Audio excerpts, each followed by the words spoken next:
Good afternoon. I'm Denise Tan, and this is One News Now. Transport Group Manibela continued their transport strike today to protest the implementation of the PUV modernization program.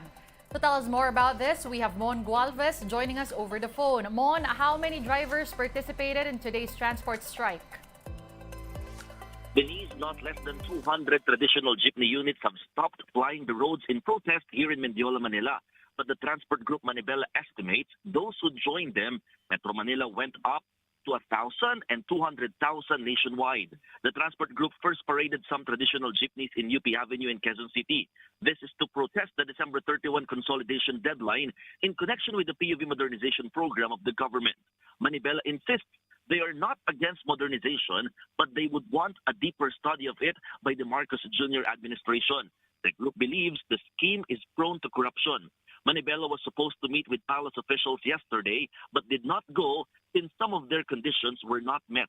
The group reiterated that they are not using the transport strike as leverage against the president or the commuters. Meanwhile, to those who said the group only comprises 5% of the entire transport sector, Manibela President Mar Valbuena said that's not the case at all. He believes that Tigil Pasada had an impact. That's why several LGUs had to cancel classes or revert to online learning and even arrange free rides for commuters. Denise Valbuena insists on staging this Tigil Pasada indefinitely until they get a concrete answer from the palace about their requests. Denise? Thanks, Mon. Again, that was Mon Gualvez reporting to us live this afternoon. There's no disruption in Metro Manila's transport system amid Manibela's Tigil Pasada. That's the assessment so far of the Metro Manila Development Authority.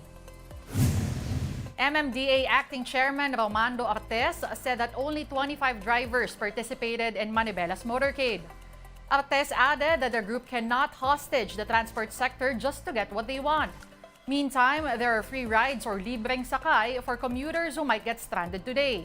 These are in Quezon City, Manila, Muntinlupa, Caloocan, and Clark Freeport. As of 11 o'clock kanina, wala naman pong major disruption sa pampublikong transportasyon. May mga ilang pockets lang po. At iyan naman po ay agad na pinuntahan ng ating kapulisan. Dalawa po ang purpose noon para po masiguro na payapa yung rally, na tatakot na mga bumibiyahe na baka sila ay harasin para pigilan pumasada. So wala naman pong nangyaring ganon. Kung sasabihin po na unang araw lamang ito, mag-strike pa rin sila sa mga susunod na araw.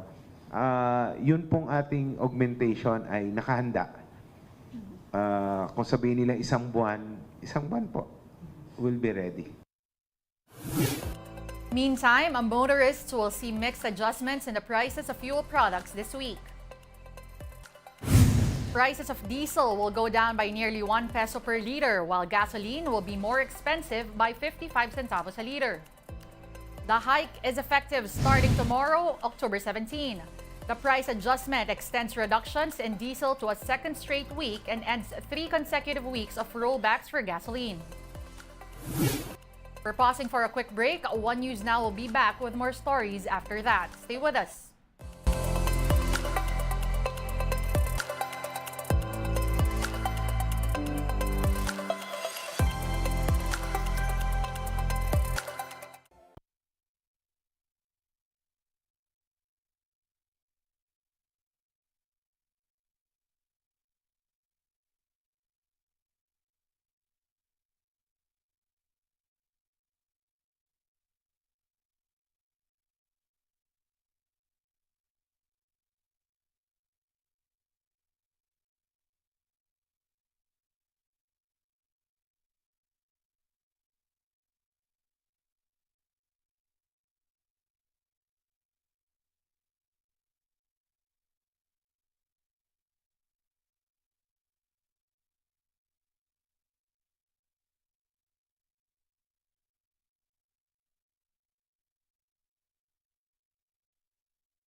You're still watching One News Now. I'm Denise Tan.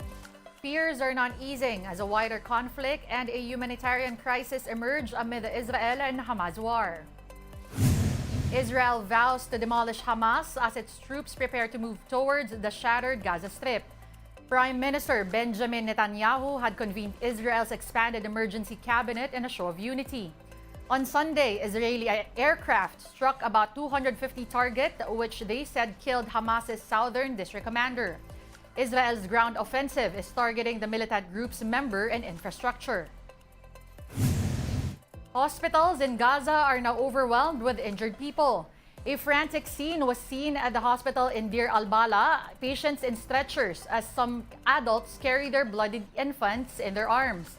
The Palestinian Ministry of Health said at least 400 people were killed in Israeli airstrikes and over 1,500 others injured in one day. 28 Palestinian medical workers have died in the conflict. Pope Francis is calling for humanitarian corridors to help those under siege in Gaza. The pontiff also renewed his appeal for the release of hostages held by Hamas. He also asked for prayers to counter the, quote, diabolical force of hate, terrorism, and war. Filipinos in Gaza have converged along the Rafah border, crossing near Egypt. This is on the back of the Philippine government raising Gaza status to alert level 4, which means mandatory repatriation. In a post on X, President Bongbong Marcos said his administration is committed to bringing these Pinoys home safely, a sentiment echoed by Foreign Affairs Undersecretary Eduardo De Vega. They have to be repatriated po sa Pilipinas kasi hindi papayag yung Egypt na papasok ng foreign nationals tapos may iwan sa Egypt. Magagarantiyan yung kanilang mga embahada na kailangan pagdating sa Egypt, bibigyan ng paraan ng safe passage, ng transportation pawi at gagawin natin yan. Kasi yun din ang ginawa natin sa Sudan. 3 Filipinos are still missing since the Israel-Hamas conflict began. 3 Filipino caregivers have been killed and their remains will soon be flown into the Philippines. Yung unang dalawa kiniremate, iuwi ng misis yung lalaki, Mr. Castelvi. Yung isa, pinaplano pa yung pag-uwi kasi may asawang, may husband siya sa Pangasinan. Yung pangatlo, yung recent casualty, kausap pa namin, wala siyang pamilya, mga kapatid lang. So kung anong decision nila, hinihintay pa natin kung ano yung final arrangements.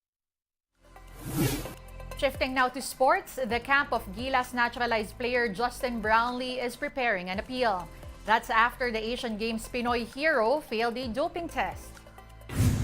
Reports say Brownlee's team is now in the process of gathering documents, including a list of medications taken by the cager while recuperating from an injury.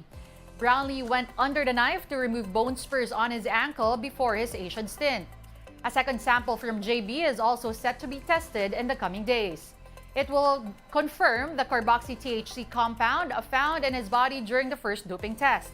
Carboxy-THC is formed after the intake of cannabis or marijuana. If positive again, Brownlee is facing a ban from competitions of up to 2 years. This suspension could still be reduced according to a sports lawyer. If you have you've been tested positive of carboxy-THC, and you get to prove during the hearings with the cast that you took it out of competition and it had nothing to do with sports performance, you can be your 2 years can be reduced to just 3 months, and it can even be reduced to 1 month suspension or ineligibility if you do like an anti-doping seminar or training or do a bit of rehab for it. One News Now will be back at 3:15 p.m. Join us again later. I'm Denise Tan. We are One News.